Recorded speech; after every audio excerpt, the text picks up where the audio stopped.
और इसी बीच election commission की तरफ से प्रेस कॉन्फ्रेंस हो रही है, सुनिए।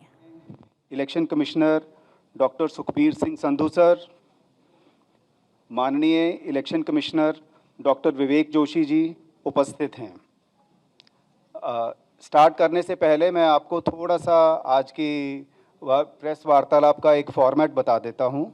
हम वार्तालाप शुरू करेंगे, हमारे जो BLOs हैं जिन्होंने फील्ड में बहुत ही सराहनीय काम किया है, हम 5 मिनट उनको देंगे, उनका अभिनंदन करने के लिए। उसके बाद माननीय चीफ इलेक्शन कमिश्नर साहब का वक्तव्य होगा और प्रेजेंटेशन रहेगी, और उसके बाद क्वेश्चन एंड आंसर सेशन होगा।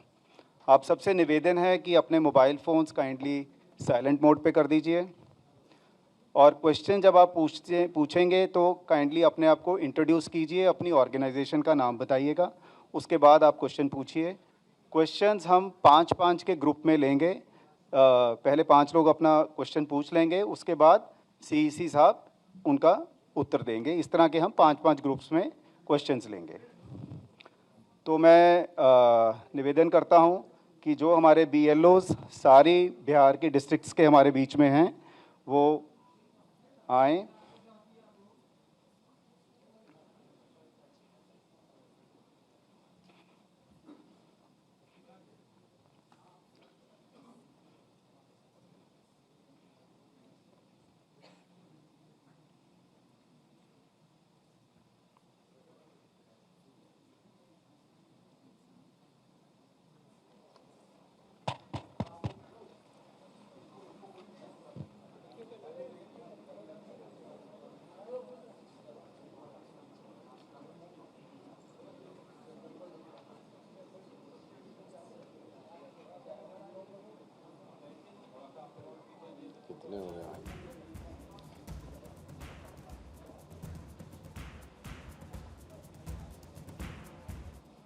मैं CEC साहब से निवेदन करूंगा कि हमारे BLOs के लिए 2 शब्द कहें।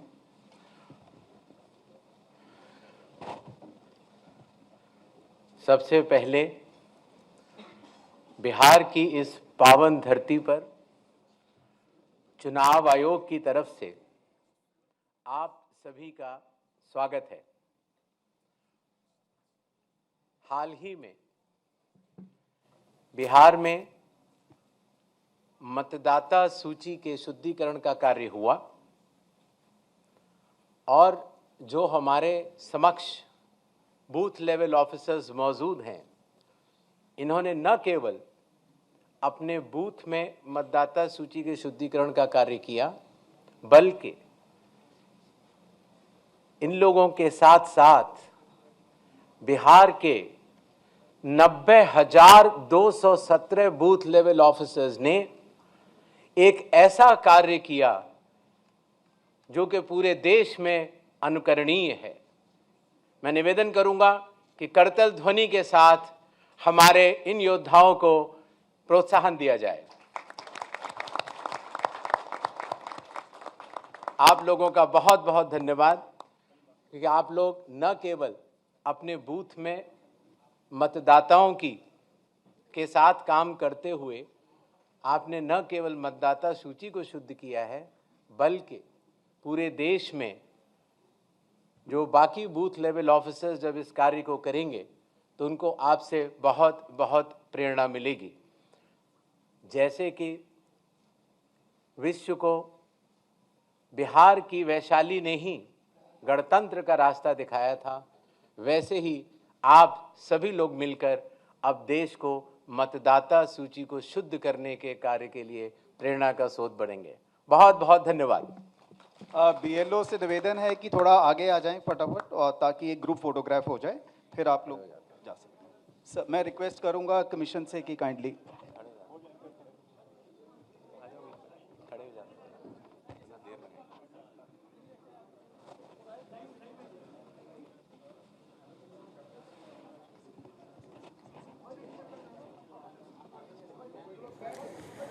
तो चुनाव आयोग की तरफ से ये प्रेस कॉन्फ्रेंस, चुनावी तैयारियों का जिक्र इस प्रेस कॉन्फ्रेंस में किया जाएगा।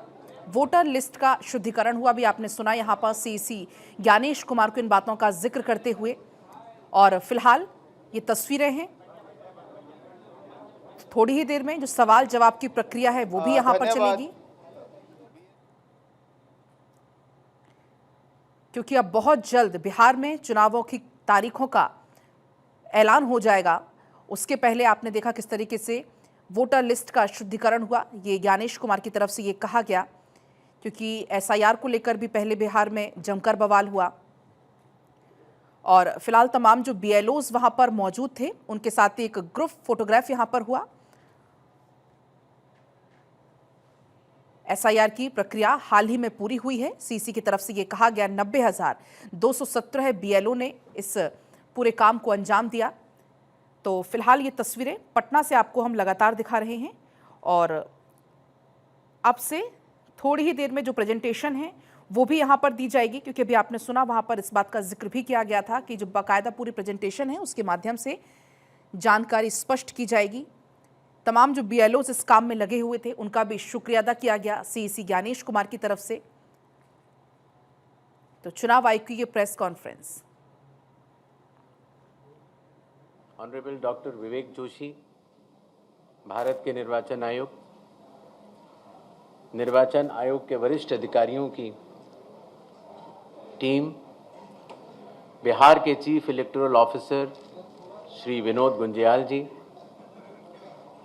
और बिहार की इस पावन भूमि के हमारे मीडिया सहकर्मी, हम सबसे पहले भारत के सभे मतदाता के अभिनंदन करतानी आ विशेष गहन पुनरीक्षण अभियान एसआईआर के सफलतापूर्वक संपन्न करावे खातिर रउआ सभे के कोटि कोटि आभार आ धन्यवाद जतावत बानी।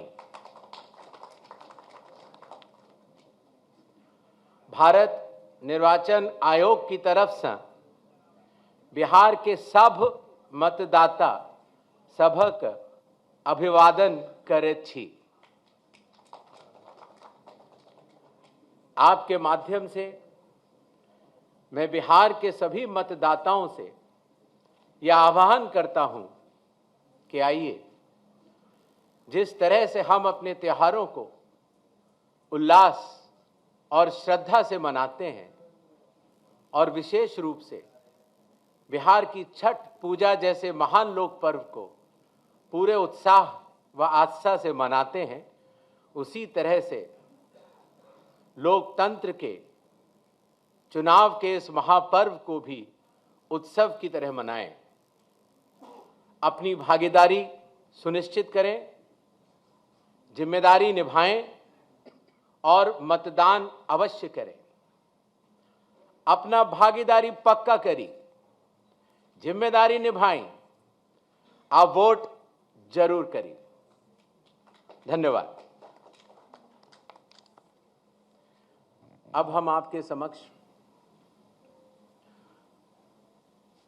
एक छोटी सी प्रेजेंटेशन देंगे, जिसमें कि बिहार के आने वाले इस चुनाव में जो चुनाव आयोग ने नई पहलें की हैं, जो कि अब देश भर में भी लागू होंगी, उनके बारे में हम आपको बतला सकें। नेक्स्ट। बिहार में 243 जनरल कॉन्स्टिट्यूएंसीज हैं, एसटी 2, एसटी 38। नेक्स्ट। बिहार के विधानसभा की कालावधि 22 नवंबर तक समाप्त हो रही है और उसके पहले ही चुनाव संपन्न होंगे। पूरी चुनाव आयोग की टीम पिछले 2 दिनों से बिहार में है। हालांकि इसके पहले भी हमारे वरिष्ठ अधिकारी पूरे बिहार का दौरा कर चुके हैं। आने के बाद सबसे पहले चुनाव आयोग ने बिहार की सभी मान्यता प्राप्त राजनीतिक दलों के साथ बैठक की। बिहार के सभी डीएम, एसपी, एसएसपीज, आईजी, डीआईजीज, कमिश्नर्स के साथ साथ सभी एनफोर्समेंट एजेंसीज के हेड और नोडल ऑफिसर्स के साथ भी मुख्य निर्वाचन अधिकारी Bihar, state police nodal officer और सीएपीएफ के नोडल अधिकारियों के साथ बैठक की और उसके बाद बिहार के मुख्य सचिव, बाकी सचिव के साथ भी बैठक हुई, डीजीपी से के साथ बैठक हुई और अब हम आखिरी चरण में हैं। जो सब कुछ हुआ उसका ब्यौरा आपको देकर फिर हम लोग वापस दिल्ली प्रस्थान करेंगे। नेक्स्ट।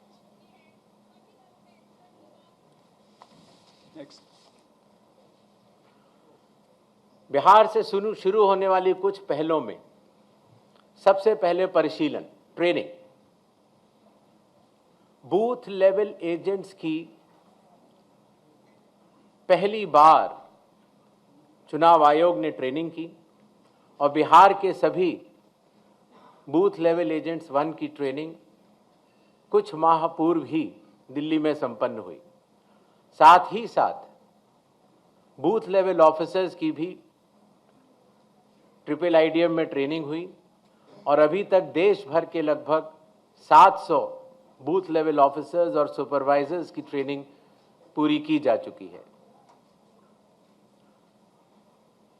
साधारण तौर से पुलिस ऑफिसर्स की ट्रेनिंग जिला या स्टेट में ही होती थी, लेकिन इस बार एक मानक के तौर पर उसको दिल्ली में भी ट्रेनिंग शुरू की गई। मतदाता सूची, इसमें सबसे बड़ी पहल रही विशेष गहन परीक्षण अर्थात स्पेशल इंटेंसिव रिवीजन। ये कार्य 24 जून 2025 से शुरू हुआ और कालावधि पूर्ण होने से पहले ही समयबद्ध तरीके से सभी मतदाताओं के सहयोग के साथ समाप्त हुआ। जो बूथ लेवल ऑफिसर्स, निर्वाचक पंजीयक अधिकारी जो इतनी मेहनत के साथ ये कार्य करते हैं, उनके मानसिक मोटिवेशन के लिए उनका रिन्यूमरेशन भी बढ़ाया गया। काफ़ी वर्षों के बाद ये पहली बार हुआ और ख़ास तौर से ईआरओज और एईआरओज को पहली बार ऑनरेरियम देने की व्यवस्था की गई। पहले ये बात सुनने में आती थी कि वोटर कार्ड मिलने में बहुत देरी होती है, इसलिए चुनाव आयोग ने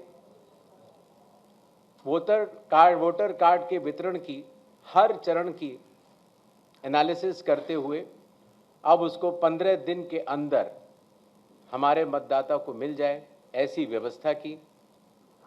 बूथ लेवल ऑफिसर्स को जब वो मतदाता के पास जाएं तो मतदाता उनको सुगमता से पहचान पाएं, इसलिए बूथ लेवल ऑफिसर्स के लिए भी फोटो आईडी कार्ड्स शुरू किए गए। कंडक्ट ऑफ इलेक्शंस, विकास की गति के साथ चलते हुए हर जगह ये समस्या मतदाता लोग बताते थे कि कई बार जब लाइन में खड़े होते हैं तो मोबाइल की आवश्यकता पड़ती है। आजकल मोबाइल कोई नहीं छोड़ना चाहता, तो इसलिए बूथ के कमरे के ठीक बाहर मोबाइल जमा कर अपना वोट देने के बाद ठीक बाहर आएं और अपना मोबाइल ले जाएं। ऐसी व्यवस्था की ट्रायल की जा चुकी है पिछले बाई इलेक्शंस में और बिहार में ये पूरे राज्य में लागू होगा, सभी 90,000 पोलिंग बूथ पर।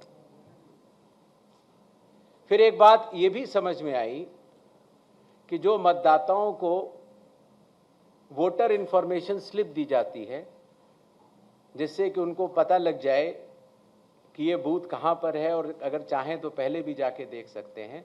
उसमें बूथ की संख्या और पता बड़े फॉन्ट में, अगर आप देखेंगे इसमें तो लाल रंग से उसमें चौकोर किया हुआ है, तो बड़े फॉन्ट पर आप दूर से ही देख सकते हैं, जिससे कि आप अपने मतदान केंद्र में बड़ी सुगमता के साथ जा सकते हैं।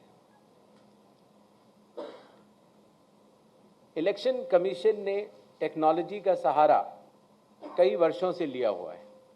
धीरे धीरे करते करते लगभग 40 एप्लीकेशंस बन चुकी थी, जिसको कि हर मतदाता को या स्टेक होल्डर को बार बार अलग अलग लोड करना पड़ता था।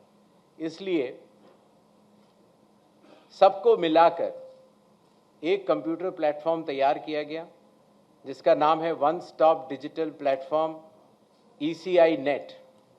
इसका प्रोग्रेसिव इम्प्लीमेंटेशन अभी जारी है और बिहार में इसको लागू भी किया जाएगा, और इसके बाद भी अगर कोई काम बचेगा तो उसको पूर्ण करेंगे। कई बार ये बात भी आती थी कि चूंकि पोलिंग स्टेशंस पर मतदाताओं की संख्या 1500 या उससे अधिक हो जाती थी, तो बहुत लंबी लंबी क्यूज लग जाती थी, और ख़ास तौर से आखिरी घंटों में क्यू को मैनेज करना मुश्किल भी हो जाता था। इसलिए चुनाव आयोग ने संयुक्त निर्णय लिया कि अब बिहार से शुरू होकर पूरे देश तक किसी भी मतदान केंद्र में 1200 से ज़्यादा वोटर नहीं होंगे, जिससे कि वोट डालने में हमारे मतदाताओं को सुविधा मिले। कानून के अंतर्गत कैंडिडेट्स पोलिंग बूथ के कुछ दूरी के बाहर अपने बूथ्स लगाते हैं। कई बार वो लोग भी मतदाताओं को सहूलियत देने के लिए उनका मार्गदर्शन करते हैं कि आपका बूथ ये वाला है या उस कमरे में है। तो पहले ये काफ़ी दूर लगाने की अनुमति होती थी, अब 100 मीटर की दूरी पर पोलिंग स्टेशन से हर प्रत्याशी अपने बूथ लगाने के लिए स्वतंत्र है।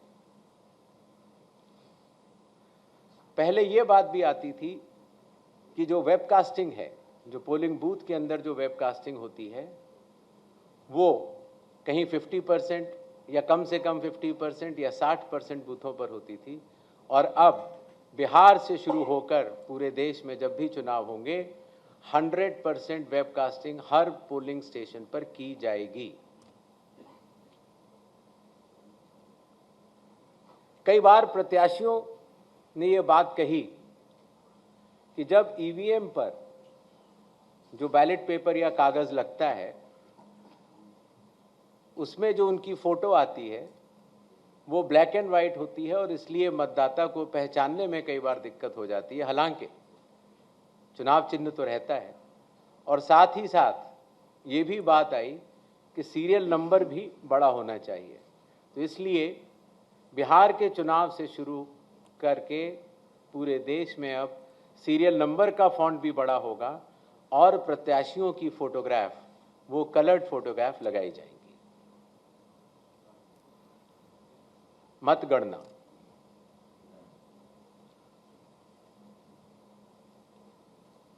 पहले जब वोट्स की काउंटिंग होती थी, तो अगर फॉर्म 17C, जिसके बारे में आपको बाद में आगे बताऊंगा, अगर उसमें जो प्रिसाइडिंग ऑफिसर पोलिंग एजेंट्स को देते हैं और ईवीएम की काउंटिंग यूनिट में अगर कोई भी मिसमैच होगा, तो ऐसी सभी वीवीपैट की गिनती पूर्णतः की जाएगी।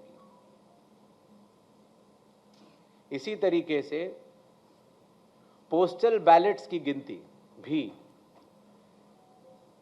ईवीएम के आखिरी 2 राउंड से पहले पूर्ण करना अनिवार्य होगा, और ईवीएम के आखिरी 2 राउंड उसके बाद ही शुरू होंगे। नेक्स्ट। और सबसे बड़ी बात, जब चुनाव खत्म हो जाता है तो उसके बाद हमारे सारे मीडिया कर्मी और काफ़ी लोग ये जानना चाहते हैं कि कितने वोटर्स थे, कितने लोगों ने वोट किया, कितनी महिलाओं ने वोट किया। ये सारा डिटेल इंडेक्स कार्ड में अवेलेबल होता था, और पहले हम इसको अलग से लेकर फिर चुनाव के समाप्त होने के बाद काफ़ी दिन लग जाते थे इसको इकट्ठा करने में, उसके बाद हम इसको वेबसाइट में डालते थे। और अब चूँकि धीरे धीरे ECI नेट का प्रोग्रेसिव इम्प्लीमेंटेशन हो रहा है, इसलिए ये डिजिटल इंडेक्स कार्ड्स चुनाव खत्म होने के कुछ दिनों के भीतर ही आप सभी को देखने को मिलेंगे। ये था छोटा सा एक ब्यौरा जो बिहार अब पूरे देश को राह दिखाने जा रहा है। 17 नए इनिशिएटिव्स जो कि बिहार में सफलतापूर्वक कुछ लागू हो चुके हैं और कुछ कंडक्ट ऑफ इलेक्शंस में लागू होंगे और कुछ काउंटिंग में लागू होंगे। इसके पहले कि हम लोग सवाल जवाब का दौर शुरू करें, कुछ चीज़ें मैं आपको बतलाना चाहता हूं। भारत में चुनाव संविधान, लोक प्रतिनिधित्व कानून और तो प्रेस कॉन्फ्रेंस में क्या कुछ ज्ञानेश कुमार आगे कह रहे हैं